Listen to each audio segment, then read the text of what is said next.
안녕하십니까? 일요초대석 배수진입니다. 대선이 20여일 앞으로 다가왔는데요. 대한민국을 책임질 새로운 지도자로 누구를 선택할 것인가? 아직도 그 결정은 쉽지 않을 겁니다. 특히 이번 선거는 정책은 실종되고 이미지로만 선거를 한다는 지적도 많은데요. 그래서 일요초대석에서는 이번 주부터 각 정당의 대선 후보들의 공약, 특히 경남을 위한 공약에는 어떤 것들이 있는지 살펴보는 시간을 마련했습니다. 오늘은 첫 번째 시간으로 새누리당 경남 선대위 공동선거대책위원회 대표를 맡고 있는 조현용 의원 함께합니다. 안녕하십니까? 안녕하십니까? 네, 대선이 24일 앞으로 다가왔습니다. 많이 분주하실 텐데요. 예. 네, 우선은 새누리당 경남 선대위에서는 대선 준비 어떻게 하고 계십니까? 예, 저희 경남은 지난 10월 15일 날 경남 선대위 발족식을 가졌습니다. 이걸 계기로 해서 저희들이 계층별, 권역별, 세대 간 각종 위원회를 구성해서 지금 만발히 준비를 하고 있습니다. 특히 지난 11월 16일에는 필성 경남 결기대회를 가져서 대성황리에서 잘 마무리를 했고, 지금 저희들은 경남을 위한 공약을 개발 중에 있다는 말씀을 드립니다. 네, 경남의 경우 여당의 텃밭이다. 그동안은 그런 얘기를 많이 했지만 최근 들어서는 이 정치 지형이 조금씩 변하고 있는데요. 이번 대선에서 이 경남에서 새누리당의 지지율은 어느 정도 될 것으로 예상하고 계십니까? 예, 그렇습니다. 사실 역대 선거를 보면은 지금 말씀하신 같이 우리 경남이 여당의 텃밭이었던 건 사실입니다. 그러나 최근에 지금 각종 지금 선거를 통해서 잘 아시는 바와 같이 지난번 지방선거 때에 우리 경남도지사를 무소속 후보 이렇게 저희들이 뺏겼습니다. 특히 4월 11일 지난 총선 때 보면은 야당이 상당히 약진하고 있습니다. 그래서 야당이 우리 지금 현재 여당의 텃밭이라는 말은 연말이 되고 있고요. 그래서 저희들은 여러 가지 지금 최근에 지금 선거를 통해서 여당이 지금 많이 밀리고 있다 이런 생각을 들어서 특히 이번 우리 대통령 선거, 도지사 선거가 있습니다.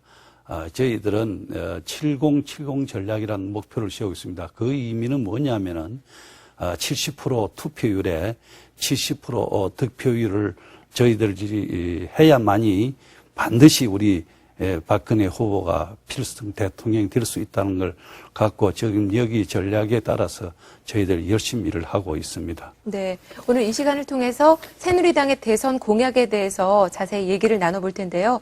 특히 경남 지역과 관련 있는 특색 있는 공약에 대해서 좀 살펴보겠습니다. 지난 10월 15일 박근혜 후보가 이 경남 도당의 선대위 출범식에 직접 참석을 해서 복지와 관광, 첨단 미래가 조화를 이루는 새로운 경남을 건설하겠다 이런 이야기를 했는데요. 경남만을 위한 공약에는 어떤 것들이 있습니까? 예, 잘 아시다시피 우리 경남은 대한민국의 선진국 반열에 올려놓은 산업화 지역입니다. 거기다가 민주화 요람으로서 자연과 산업 전통과 미래가 함께 어우러져 있는 화합의 고장입니다. 새누리당은 이러한 그 경남의 지역적, 역사적 지금 특성을 살려서 희망 경남, 청정 경남, 역동하는 경남을 슬로건을 갖고 우리 국립공원 지리산과 한려해상 국립공원 등 천혜의 자연 환경을 기반으로 해서 저희들이 지금 청정 경남을 건설을 위해서 관광 산업의 발전을 이끌겠습니다. 또한 조선기계 항공산업의 그 육성을 위해서 신성장 동력 산업으로 발전시키고 역동 경남의 미래 발전상을 구현할 그런 계획입니다. 특히 또 한복과 로봇 산업을 전략적 산업으로 지원 육성할 계획으로 있습니다. 또 우리 그 희망 경남의 서민 위주의 주거 환경을 문제를 해결하고 또 고민해서 해결할 것이며 여성이라든지 장애이라든지 또 농업이라든지 그다음에 노인들 이런 사회적 약자와 관련된 정책 개발에도 집중하겠습니다. 더불어 자기 대한민국을 이끌어갈 우리 청소년들에게도 일자리를 안정되게 창출할 수 있는 기반도 저희들이 만들어 나가도록 하겠습니다. 네, 그 소개해 주신 공약들 중에서 한복이나 로봇 같은 전략 산업을 육성하겠다 이 내용이 있었는데요. 네. 이 부분에 대해서 좀 더 자세한 말씀을 좀 해주시죠. 예, 그렇습니다. 지금 경남은 우리 세계 5번째 실크 산업의 주산지입니다. 특히 그 70%를 생산하고 있는 우리 한복 주산지가 경남입니다. 그러나 최근의 대중화 또 세계화의 추세에 발맞추지 못해서 경남의 이 지역 관련 업체들이 상당히 어려움을 겪고 있는 것도 사실입니다. 우리 찬란한 전통 문화를 간직한 고장이라는 자긍심과 함께 정부 차원의 정책적, 재정적 뒷받침이 되어서 경남 대표 산업으로서 육성 발전해 나가도록 하겠습니다. 특히 경남은 국가 핵심 기관 산업인 기계 산업의 메카인 동시에 항공, 조선 등 산업 인프라도 잘 갖춰져 있는 고장입니다. 특히 사천 진주 지역에서 경남 항공우주산업 국가 산업단지로 지정을 해서 동북아 항공우주산업의 생산 거점으로 육성하고 창원시 하포구 일원에 마산 로봇을 조성하여 로봇 기술과 상용화 지원에도 앞장서겠습니다. 네, 이 농축어업에 대한 새로운 미래를 제공하겠다 이런 이야기도 있던데요. 이게 어떻게 하겠다는 겁니까? 예, 농축업은 국민들의 먹거리 산업이기 때문에 국가가 집중적으로 지원, 육성해야 하겠습니다.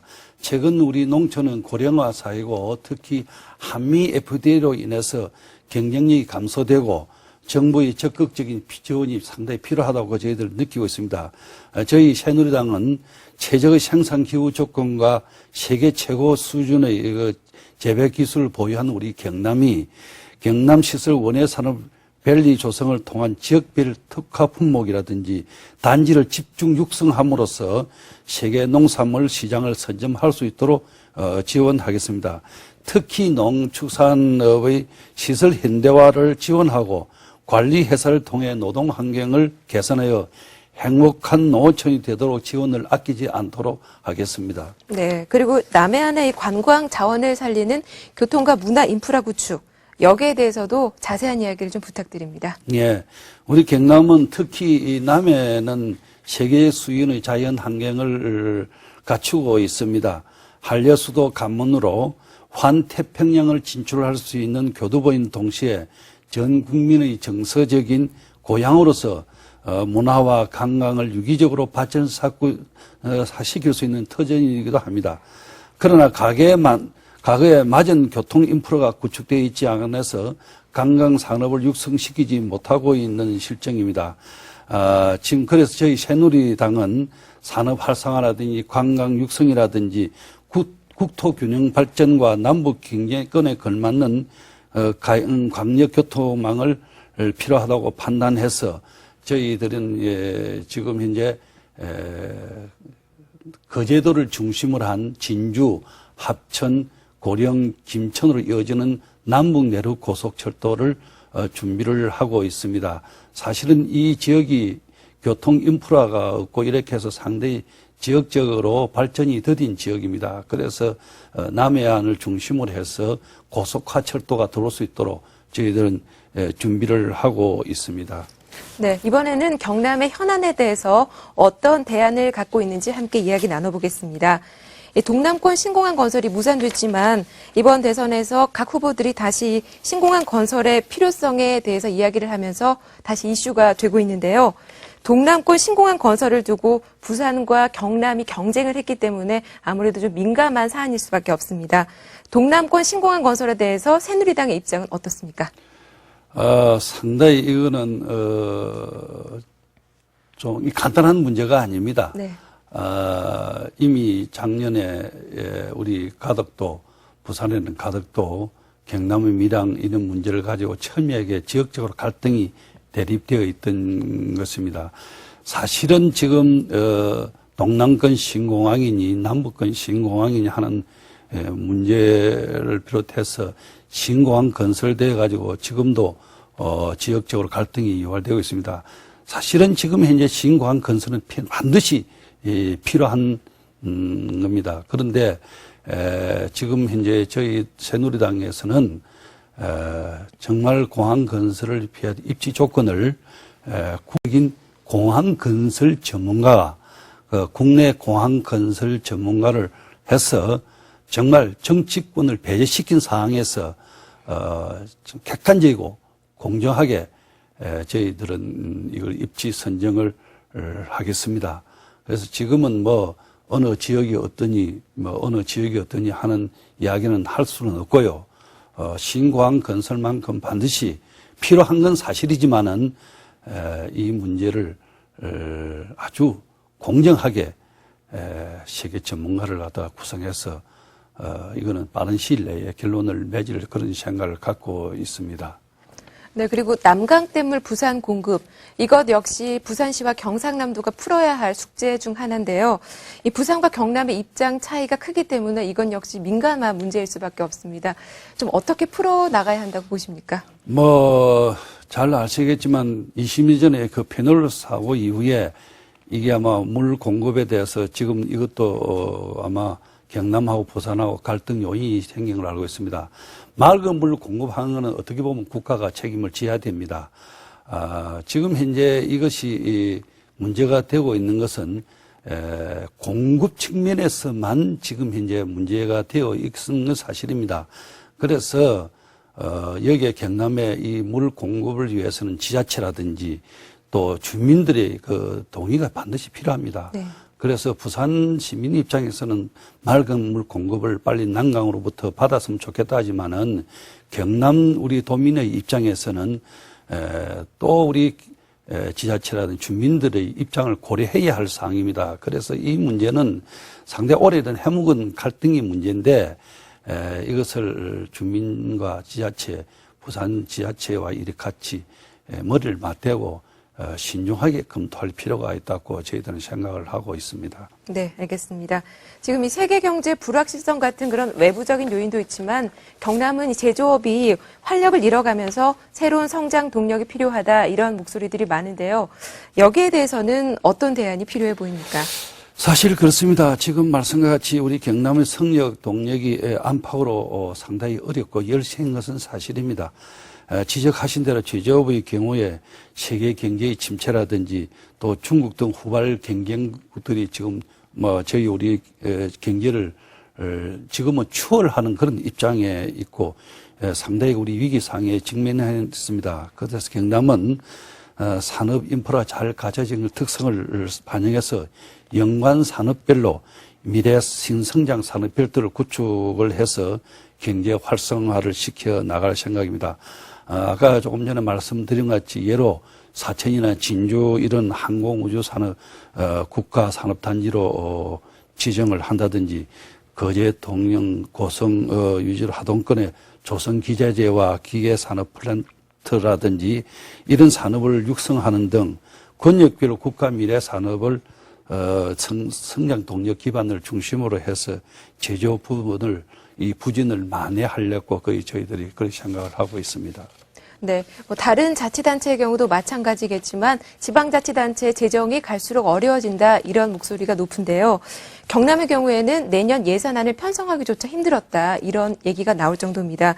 그래서 지금 현재 국세인 이 부가가치세의 5%를 지방소비세로 지방에 교부하고 있는 비율을 이걸 10%로 높여달라는 것과 국비 지원 사업의 국가 부담 비율을 높여달라 이런 요구를 하고 있는데요. 여기에 대해서는 어떤 입장이신가요? 사실 그렇습니다. 지금 외부로 바깥을 보게 하고 실제 경남도정 내부를 따져보면 지금 말씀하신 같이 굉장히 사정적으로 어렵습니다. 전국 평균이 약 한 52% 정도 재정 수준인데 우리 경남은 40%밖에 안 됩니다. 실제로. 네. 그러다 보니까 안정된 예산 편성을 못하고 조금 전에 말씀같이 긴축 재정 예산을 지금 짜는 그런 형편에 있습니다. 그래서 저희들은 앞으로 지금 2000금년도 당초 예산 대비가 6,157억 원 재정이 부족한 사항으로 지방재파령도 정부 허용 한도인 1,500억 수준에 가깝게 지금 그렇게 짜고 있습니다. 그렇기 때문에 경남은 재원의 추가 확보에 대대적인 세출 구조조정이 불가피한 사항으로 있기 때문에 내년도 이후는 일시적 수입이 없이도 재정 운영이 가능하도록 긴축 기조 확립 및 추가 재정 수요 발생은 최대한 억제하는 그런 실정이 있습니다. 앞으로 경남부 인프라 산업도 상당히 지금 열악한 상황인데 재정이 뒷받침되지를 않아서 지금 경남 지역이 여러 가지 어려움을 겪고 있는데 앞으로는 정말 정부 우리 도의 재정 확보 말할 것도 없고 국가 예산 지원을 받아서 우리 경남도가 재정 자립도 면에서도 정부 평균 수준에 갈 수 있도록 저희들 최선을 다하겠습니다. 네, 결국 이런 문제는 또 지방 분권 이야기로 좀 이어질 수가 있는데요. 박근혜 후보가 지방 분권 문제는 행정 서비스를 받아야 하는 국민, 이 수요자가 중심이 돼야 한다, 뭐 이런 얘기도 했죠. 지방 분권에 대해서는 어떻게 생각하십니까? 그래서 지금 현재 우리 박근혜 후보께서 말씀하시는 그것은 국민들부터 직접 수혜를 받아야 되는 사항인데 지금 행정 서비스가 우리가 중앙이 모든 것이 권한이 집중되어 있고, 세금만 하더라도, 지금 현재 중앙에서 많이 갖고 있기 때문에, 지금 분권은 실제로 수혜를 받은 국민들이, 로 봐서는 하루속히 분권화되어야 되는 것은 사실입니다. 그래서 우리 박근혜 후보가 집권을 하게 되면은 지금 현재 몰려있는 중앙 집권을 권한을 많이 분산하고 세제면도, 지방 재정에 많은 지금 부담이 되고 있는 것을 좀 재정을 세임 부분도 늘릴 그런 생각을 갖고 있습니다. 네. 이 MRG 문제도 지방 재정을 악화시키는 요인 중 하나로 꼽히고 있는데요. 좀 정부 차원의 대책도 필요해 보입니다. 어떤 대안을 갖고 계십니까? 근데 사실 지금 현재 MRG 문제가 상당히 지금 현재 정부로부터 지방으로부터 굉장히 문제가 되어 있습니다. 우리 특히 현재 민자 사업 도로라든지 또 우리 김해로 봐서도 경쟁철 사업이 있는데 어떻게 보면 이 MRG 문제는 지방 재정으로서 풀 수가 없는 사항입니다. 네. 그래서 이것도 국가가 어느 정도 재정 지원이 있어야 된다고 저희들 하고 이 문제가 지금 우리 김해시로 봐서는 아주 매년 김해시 수입을 보면은 이 원금도 갚아야 할 정도로 상당히 어려운 상황에 처해 있는 것은 사실입니다. 그래서 저희들은 지금 국가가 지원할 수 있는 입법화를 저희들이 준비를 하고 있다는 말씀을 드리겠습니다. 네, 알겠습니다. 경남 지역의 현안에 대해서 얘기를 나눠봤고요. 이번에는 박근혜 후보에 대한 이야기를 좀 나눠보겠습니다. 먼저 다른 대선 후보들과 비교를 했을 때 박근혜 후보만이 갖고 있는 점, 다른 후보와의 차별화되는 점 어떤 것들이 있을까요? 우리 박근혜 후보 그러면 우선 제일 먼저 떠오르는 게 여성 대통령. 예. 근데 여성 그러면 상당히 섬세하고 있지 않습니까? 그리고 우리 박근혜 후보가 굉장히 강인한 정신력을 갖고 있습니다. 그래서 우리 박근혜 후보는 지금 강점은 여러 가지가 많지만은 특히 제가 몇 가지 말씀을 드리면은 강인한 대통령이 될 수 있다. 정신적으로 봐서도 그렇고, 지금 어느 여성 후보보다 아마 영국의 대처 수상을 능가하는 그런 강인한 정신을 갖고 있는 여성 대통령이 될 수 있다. 저런 생각을 하고 있고요. 지금 현재 또 우리 박근혜 후보 그러면은, 원칙과 약속을 지키는 사람입니다. 그 한 예로 잘 아시겠지만은 세종시 문제만 해도 이거는 현 대통령하고도 상당히 논쟁을 했지만은 약속을 지키는 거기 때문에 이거는 어떠한 경우도 지켜야 된다 해서 세종시 문제만 해도 그렇습니다. 그 다음에 지금 현재 강한 리더십을 갖고 있는 박 후보입니다. 잘 아시겠지만 최근에 우리가 2004년 천막 당사 시절만 해도 그렇고 이번 총선 4.1 총선을 대비해서도 상당히 우리 과거 한나라당이 어려운 처해에 있었습니다. 그러나 강인한 리더십을 발휘해서 이걸 다 극복했다는 걸 누구든지 다 알 수 있는 상황입니다. 그리고 지금 현재 변화와 쇄신을 할 분은 또 국민 대통합을 이룰 분은 박근혜 후보입니다. 바로 변화와 쇄신이 여성 대통령을 만드는 것이 그 변화와 쇄신 아니겠습니까? 그리고 잘 아시는 바와 같이 과거에 박근혜 후보에게 적대적인 사람, 또 특히 유신 때의 그 여러 가지로 사람들 다 포용을 하고 지금 현재 우리 후보가 되고부터 바로 노무현 대통령 묘소를 봉하마을 찾아가서 참배도 하고 했습니다. 특히 지난번 우리 호남에 가셔가지고도 탕평 인사 대통합을 이룰 수 있는 여러 가지 방안을 마련했습니다.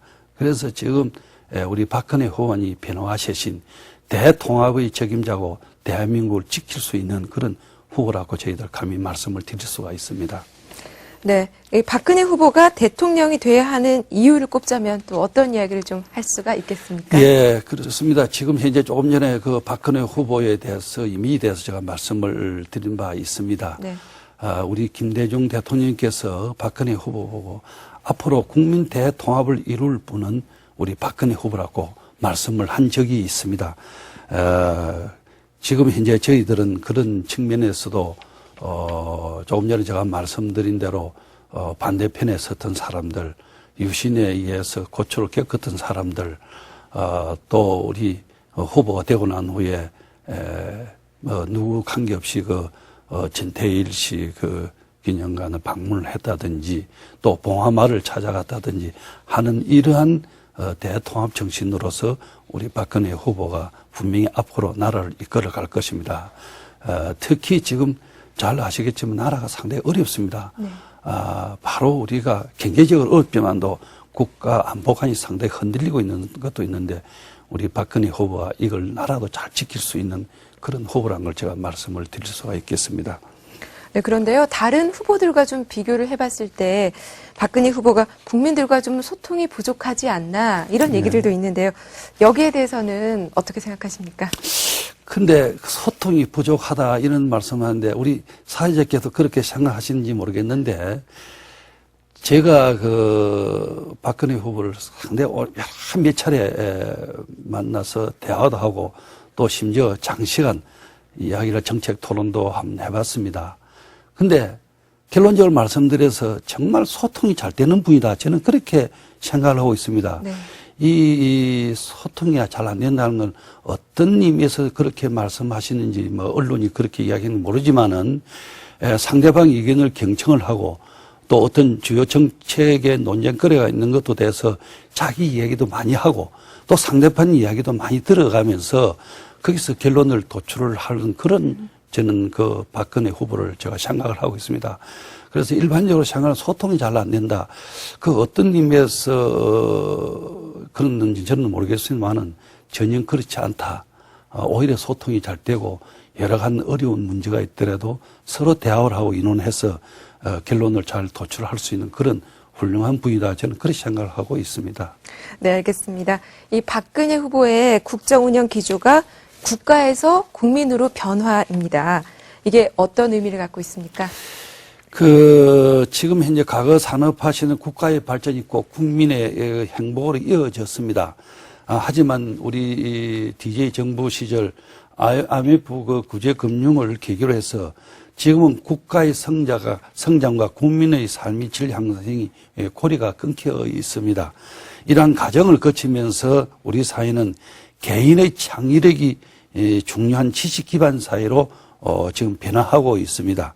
국민 한 사람, 개개인 한 사람이 중요한 시대이고 국민 개개인이 행복해지고 자신의 잠재력과 끼를 갖다가 최대한 발휘를 할 수 있어야만이 국가가 발전할 수 있게 되겠습니다. 이렇게 시대의 요구는 바뀌었는데 정부가 제안하는 정책과 패러다임은 과거 방식 그대로입니다. 박 후보가 제시한 우리 새로운 국정 운영을 기조는 국가 중심에서 개인의 삶과 행복 중심으로 바꾸자 하는 그러한 것입니다. 예. 네. 이번에는요, 박근혜 후보의 좀 대표적인 공약에 대해서 얘기를 나눠보겠습니다. 요즘 경기 불황이 계속되면서 서민들의 살림살이가 많이 힘들어지고 있는데요. 이 박근혜 후보는 새로운 일자리와 새로운 성장 기반을 창출하는 창조 경제론을 경제 공약으로 제시를 했습니다. 이 부분에 대해서도 좀 자세한 얘기 들어보겠습니다. 뭐 잘 아시겠지만 우리나라가 정말 최빈국에서 지금은 경제 10위권에 세계적으로 눈부신 경제 발전을 이룩했습니다. 뭐 잘 아시면 세계가 부러워할 정도고 이제는 우리가 지원을 받던 시대에서 세계 그 지원을 해주는 그런 시대로 지금 바뀌고 있습니다. 그러나 최근에 뭐 잘 아시는 것 같이 저출산이라든지 고령화 문제라든지 저성장이라든지 고실업 등 이런 사회적 문제가 위기에 직면해 있는 것은 사실입니다. 과거와 같이 다른 나라를 추격하는 경제에서 지금은 선도하는 경제로 지금 바뀌고 있고 새로운 경제 발전의 패러다임이 필요하다고 저희들은 보고 있습니다. 이제 새누리당 우리 박근혜 후보는 상상력과 창의성, 과학기술에 기반한 경제 운영을 통해서 새로운 성장 동력을 창출하고 새로운 시장, 새로운 일자리를 만들어서 창조 경제론을 제시한 것입니다. 경제 성장률에만 치중하는 그런 사고에서 벗어나서 고용률을 높이고 경제 운영 방식을 변화시키고 인적 자본과 과학 기술을 중심으로 해서 사람 중심의 질적 성장을 추진할 그런 계획입니다. 이를 위해서 소프트웨어 산업을 미래 성장 산업으로 육성 발전시키고 정보를 개방해서 공유하고 창조 정부를 구현할 것입니다. 국민 행복 기술을 도입한 새로운 시장과 일자리를 창출해내고 창조형 중소기업이 꼽히게 할 그런 생각을 갖고 있습니다. 네, 박 후보의 대표 공약 중 경제 공약을 좀 들어봤고요. 복지 정책으로는 생애 주기별 맞춤형 복지제도 확립을 공약으로 제시를 했습니다. 이 부분에 대해서도 소개를 좀 해주시죠. 이것은 우리 박근혜 후보의 독특한 그 복지관입니다. 잘 아시는 생애 주기별 맞춤형 복지 제도란 걸 우리 박근혜 복지라고 저희들은 그렇게 평을 하고 있습니다. 복지가 국민 개개인의 가진 역량을 끌어내어 자아를 가능케 함으로써 경제와 복지의 선순환을 도모하는 제도입니다.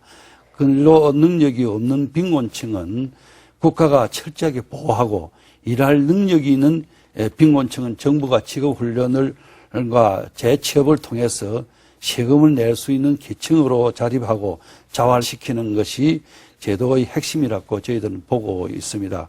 물론 복지의 사각지대인 차상위 계층의 범주도 해낭보다 늘려 삶의 무게와 억눌려 내 꿈을 이루지 못하는 사람이 없도록 그렇게 할 계획입니다. 필요한 시기에 필요한 사람들에게 필요한 만큼 제공하는 복지 제도로서 특히 사회 중추세대인 40대가 일자리, 자녀교육, 주택 걱정을 갖지 않도록 튼튼한 복지 틀을 마련하도록 하겠습니다. 네. 그리고 중소기업들의 어려움도 정말 이만저만이 아닙니다. 중소기업들에 대한 지원 대책은 어떤 것들이 있습니까? 지금 우리 이제 사실 경제 민주화의 골자가 사실 중소기업을 육성 발전시키는데 그 핵심이 있습니다. 네. 지금 현재 우리는 경제 주체들이 성장만 하다 보니까 그 배분이 골고루 혜택을 가지를 못해서 조화롭게 커가는 나라를 만들어 앞으로 갈 그런 계획을 갖고 있습니다. 공정한 투명한 시장 질서를 확립하고 균등한 기회와 정당한 보상을 통해서 대기업 중심의 경제의 틀을 중소기업, 소상인과 소비자가 동시에 발전할 수 있도록 행복한 경제 시스템을 만들어 가겠습니다. 특히 최근 겪고 있는 중소기업의 구직난을 해소하기 위해서도 중소기업 취직하면 인센티브를 주는 그런 방향으로도 저희들이 고려하고 있고요. 특히 중소기업은 지금 해외에 나갈 수 있는 것이 상당히 어렵겠습니다. 대기업이 주로 해외 시장을 독점하고 있는데 앞으로는 중소기업도 해외에 나갈 수 있도록 정부가 뒷받침을 해야 될 것이라 저희들은 보고 있고 특히 이제 우리 대기업도 마찬가지로 중소기업의 비정규직 문제가 좀 여러 가지로 현실화 상당히 어려운 난제에 있습니다. 네. 이것도 앞으로 우리 대기업과 중소기업 동시에 비정규직을 정규직화를 할 수 있도록 제도적 자린치를 저희들이 마련을 하고 있고 어쨌든 중소기업이 육성 발전할 수 있도록 정부가 제도적 뒷받침을 할 그런 계획을 갖고 있습니다. 네, 알겠습니다. 교육 정책 중에는 대표적인 공약이 어떤 게 있습니까? 지금 우리나라 교육은 지나친 경쟁과 입시 위주로 되어 있어 진짜 그 불행한 학창 시절을 어린 청소년들이 보내고 있는 건 사실입니다. 새누리당 교육이 행복, 공동체를 위한 가장 중요한 토대이자 미래를 준비하는 국가 정책의 으뜸인 과제가 되어야 할 것입니다. 학생 개개인의 소질과 끼를 끌어내 열정을 갖고 적성에 맞는 꿈을 찾아가도록 이끌어가는 것을 교육의 기본 방향으로 설정하고 있습니다. 우리 아이들에게 배를 만드는 법을 가르치기 전에 바다를 꿈꾸게 해야 하고 그 꿈을 이루기 위해 노력하는 돕는 그런 교육이 되어야 한다고 저희들은 보고 있습니다. 이를 실천해 나가기 위해서 개별 학조의 자율성을 강화하고 학생들의 소질과 적성을 중심으로 하는 교과 과정을 운영토록 할 계획입니다. 개개인의 지닌 역량과 재능을 키워주는 다양성 있는 교육을 추진하도록 하겠습니다. 특히 저소득층 대학 등록금을 지원 등 교육비 부담을 대폭 완화하도록 하겠습니다. 앞으로 즐겁고 행복한 교육으로 만들어 갈 것을 약속을 드리며 사람을 가치를 키우는 행복한 나라를 만들어 갈 것으로 약속을 드리겠습니다. 네, 오늘 이렇게 말씀을 듣다 보니까요. 이렇게 좀 많은 사업을 하려면 재원 문제도 중요한 문제가 될 텐데 좀 재원 마련을 위한 대책은 어떤 게 있습니까? 제일 문제가 지금 뭐 복지도 마찬가지입니다. 교육 제도 이걸 하기 위해서 지금 현재 우리 정부가 예산 중에 교육 예산이 제일 많습니다. 예. 그래서 이 교육 재정은 어차피 우리 국민의 세금으로서 저희들이 마련해야 되고 특히 사학에는 대학에는 각종 대학에는 장학금 제도가 많이 있고 이런 걸 활용을 해서 정부 재원을 마련해서 저소득층 자녀들에게는 등록금을 반값으로 면제해 주다든지 이런 걸 저희들은 구상을 하고 정부 재정이 허락하는 범위 내에서 재원을 마련할 그런 계획을 갖고 있습니다. 네, 알겠습니다. 대표 공약들 살펴봤고요. 대선이 이제 24일 앞으로 다가왔습니다. 본격적인 선거전이 시작이 될 텐데요. 경남 선대위에서는 앞으로 또 어떤 계획들 가지고 계십니까? 그래서 우리 경남 선대위에서는 아까 제가 말씀드린 대로 지금 여건이 텃밭이 최근에는 많이 그 야권적으로 변화하고 있고 특히 잘 아시는 바와 같이 이번에 야권의 대선 주자는 분명히 이 부산에서 나오기 때문에 우리 경남도 상당히 거기에 영향을 받으리라 저희들은 생각하고 있고 앞서 말씀드린 대로 7070 전략을 잘 세워가지고 정말 누가 대통령이 돼야 우리 경남의 지도를 바꿀 수 있을까? 경남 도민의 삶을 더더욱 향상시킬 수 있을까? 경남 도민을 위해서 약속을 누가 잘 지킬 것인가? 이러한 면에서 저희들은 박근혜 후보 당선을 위해서 모든 각계각층 특히 젊은 세대를 위주로 해서 저희들이 열심히 신발끈을 조여매서 꼭 박근혜 후보를 당선시킬 수 있도록 우리 경남이 이번에는 격전장입니다. 그래서 반드시 우리가 압도적인 득표를 해서 승리할 수 있도록 저희들은 만만히 준비를 다하고 있습니다. 네, 그리고 끝으로 방송을 통해서 하고 싶은 말씀이 있으시면 해주시죠. 예, 장시간 동안 시청해 주신 여러분께 깊은 감사의 말씀을 드립니다. 다가오는 12월 19일 제18대 대통령 선거는 매우 중요합니다.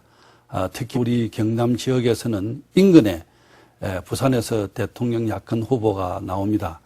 그 어느 때보다도 우리 경남이 치열한 격전장이 될 것인데 우리 경남은 7070 전략이라는 목표를 세워가지고 즉 70% 투표율과 70% 득표를 가지고 우리가 이번에 경남은 대통령 선거에 임하고 있습니다. 뿐만 아니라 경남도지사 선거도 아주 중요합니다. 그래서 저희들은 이번에 각 계층별, 직능별, 사회단체별로 해서 반드시 우리가 70% 득표율을 가져서 우리 경남에서 압도적으로 승리해야만이 박근혜 후보가 대통령이 당선될 수 있습니다. 존경하는 우리 도민 여러분께서 여러분의 손끝이 달려 있습니다. 반드시 이번에 여러분들께서 우리 박근혜 후보를 꼭 몰표를 몰아주셔서 대통령이 될 수 있도록 도와주실 것을 간곡히 호소드립니다. 감사합니다. 조 의원님 오늘 긴 시간 이렇게 함께 해주셔서 고맙습니다. 감사합니다.